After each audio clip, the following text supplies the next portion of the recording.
gagawin kaya yung katapangan na ginawa nitong si Revilla na kusang sumuko, hindi nagpatumpik-tumpik, hindi nagtago, yung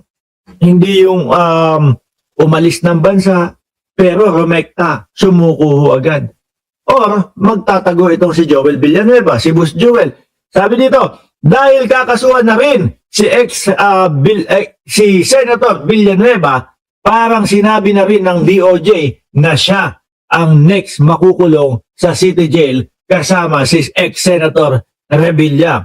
O, 3 Nobel na kasong malversation of public funds ang may kaugnayan sa flood control scandal at nakatakdang isang pa ng DOJ laban kay Joel Villanueva.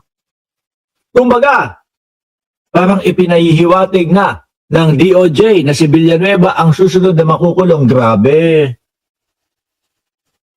Mauubos ho yata ang ating mga senador. Bakit to, mga kababayan? Kapag sumunod si Villanueva, baka sumunod na din yung sila Chis Escudero, yung mga Paraiba, yung mga 57 million na mga singseng. Di ba? Mauubos ho yata. Ilan lang siguro ang matitira doon sa ating mga senador, mga kababayan. Sabi dito, kapag guilty sa lahat ng kanyang kaso, malamang mabubulok din sa kulungan si Congressman Barsaga, pati si Barsaga. Sedition naman yung nun pinagsisisigaw nun no? Isama mo pa yung libel na kaso na ikinaso ni Rason sa kanya. At mukhang hindi papatawarin ho. Kasi naglabas ng public apology, no? Ito pong si Kiko Barsaga, mga kababayan,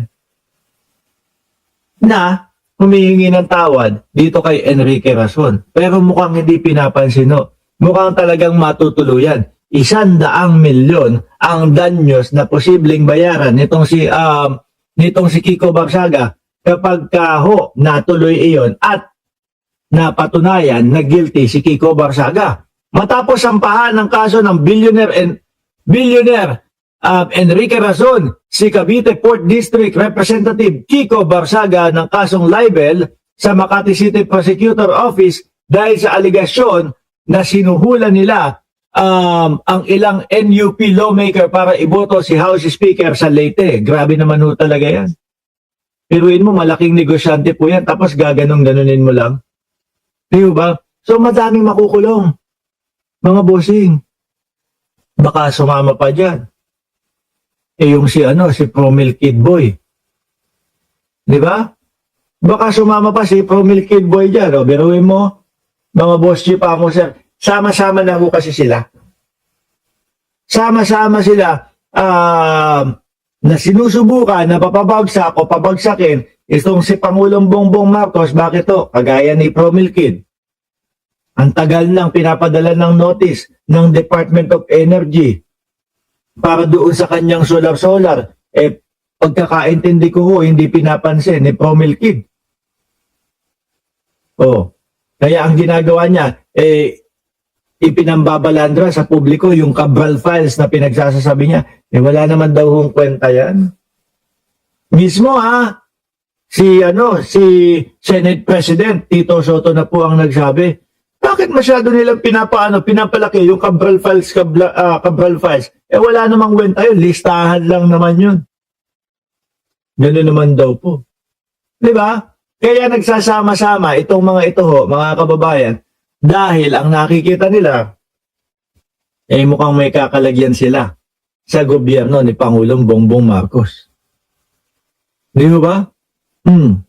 Tapos eto pa, si Boss Joel Villanueva talaga. Ito ang malapit-lapit. Kakasuhan ng DOJ at ang magiging ending, malamang, isasama to kay Agimat. Sabi ni Elena Capistrano, yan, katulad ni Kiko Barsaga, hindi dapat makaupo sa pamahalaan. Dapat, oo naman. Biruin mo naman yung asal ng isang Kiko Barsaga.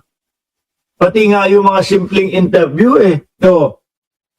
na-late po kayo sa pag-attend ng hearing. Naglaro kami ng video games kagabi Tapos yung mga DDS kung makapagsigaw ng Kiko Barsaga para sa Senado. Mga gunggong kayo.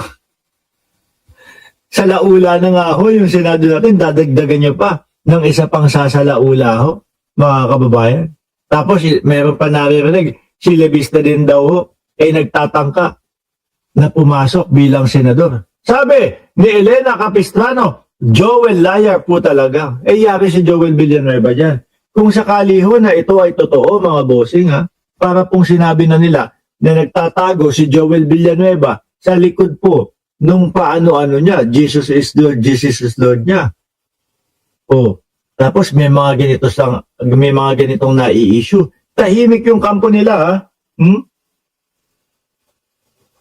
Siguro, ninanamnam na din ho ni Boss Joel Villanueva yung mga pagkakataon na makasama niya ang kanyang pamilya. Dahil kapag kahuyan, mga bossing, ay rumekta na, dumire-diretso na ho, at natuloy yung kaso, nako, malamang sa alamang ho, magkakaroon. Ay, hindi, meron na pala.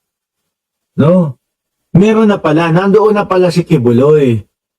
Nasa loob na pala. O, malamang nagpapastoryo sa loob ng sa loob ng bilibid, sa loob ng kulungan. At tapos, siyempre, kapag kaho ganun, mga kababayan, humihingi po ng nung abuloy. O baka doon nila ipagpapatuloy yung kanilang mga pagiging pastor ho. Sabi ni Mama Ross Channel, sana nga makasuhan na lahat ng involved sa flood control anomaly nang makalaya na tayo sa baha. Okay?